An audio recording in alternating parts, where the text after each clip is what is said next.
So my name is Dolores. I come from New York, but I've lived here for about 30 years. I relocated to Los Angeles. I'm a jazz singer. I'm a mom. I'm Mexican-Irish, and I love music from other cultures, and I like to sing jazz with instruments influenced by different cultures. I'm not just a straight jazz bebop person.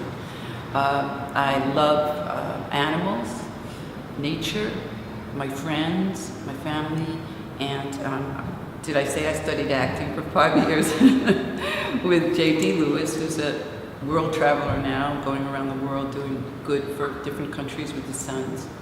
I also studied with the Groundlings for a year. I was one of the singers at the improvisation room on Melrose when the most famous up-and-coming comics were Robin Williams and Jay Leno and Jerry Seinfeld, Larry David. I had a Saturday night spot. My mother always had red lipstick on, so that was an influence. And when I was younger, when I was a child, my lips were bigger, and I always tried to make them look smaller. And then, because in my neighborhood, I grew up in an Italian-Irish neighborhood, I was Mexican-Irish, and there was a lot of conflict and bias against Latinos. As I grew older and evolved, moved into the city, New York City, and mixed with different cultures, and it started to be quite inspiring. I modeled a little when I was younger, and I miss my big lips. I think the more we age, the smaller our lips become, and so I always wear red lips. I think they're fabulous, and I love people. I love red lips on women. I have a singer friend named Lauren White, who I adore, and who's a wonderful jazz singer, and I encourage her to wear a lot of red lipstick on stage. She's very humble. She has a beautiful mouth and teeth, and she started to listen to me, and she just looks fabulous. You have to see her. So I just wanted to say that red lips to me are the epitome of beauty on a woman. A woman could wear no makeup on the rest of her face, and if she has red lips, there's something about the color red. It's so powerful, and it just stands out. And I love red lips. So I wanted to say that 2012 was the worst year of our lives, my daughter and me. I have a beautiful daughter named Sophia.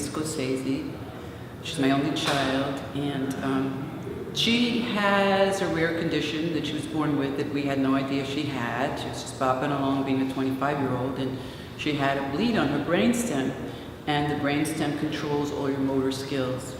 So it affected us. It was very traumatic in our lives. But seeing Sophia every day, it affected her movements and her eyes. She can't see clearly. Seeing my daughter every day work through this trauma, and though we fight, yell, and scream a lot because I'm her main caretaker, we've also had some tremendous people around us. It's the worst possible thing that could happen, and yet the best, because from this horrible tragedy, people have come out of the woodwork to be of assistance to us. They gave a benefit for her to cover anything that Medi-Cal doesn't cover. There's somebody that comes over Friday, my friend Steve, that just wants to be there for her because he said it's an honor, okay? My friend from England, who's a very famous percussionist, Jody Linscott, has taken about 3 trips over, and every time she comes, she's doing something for herself. Like she bought her a wheelchair, she bought her a drum set. My friend Mary Coley, who has created a website for Sophia and has come to almost every doctor's appointment. These are people that we had no idea, I didn't have to ask. And that's the beauty of people to me. People just show up in our lives. My friend Nina, who's doing this to help other people that have struggles. It's all inspiring. I meditate every day, and I believe in higher power, and he, whatever, is guiding us through this journey and giving me courage every day that I wake up.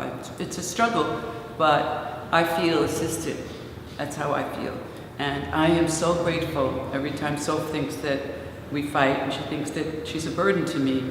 I really mean this from the bottom of my heart. I couldn't be more grateful to be there for my daughter at this time. There's no place in the world I'd rather be, not on a stage, not with a group. The most important, it's the best gift in the world that I can be there for her during this time in her life. So thank you. But the women all over the world, I want to say to them, to not lose courage, to not lose faith, to use this campaign to empower you, to go out and stand tall and put red lipstick on and wear it with pride, because red it symbolizes power, and for me it symbolizes courage and sexiness, and there's nothing wrong with that. And to my sisters all over the world, rock that red, just rock it, wear it, rock it, even if you have to wear it underneath your burqa. Yeah, Wear it underneath your burqa, wear it in the bathroom, wear it wherever you wear it, but look in the mirror and see how beautiful you are. Rock that red.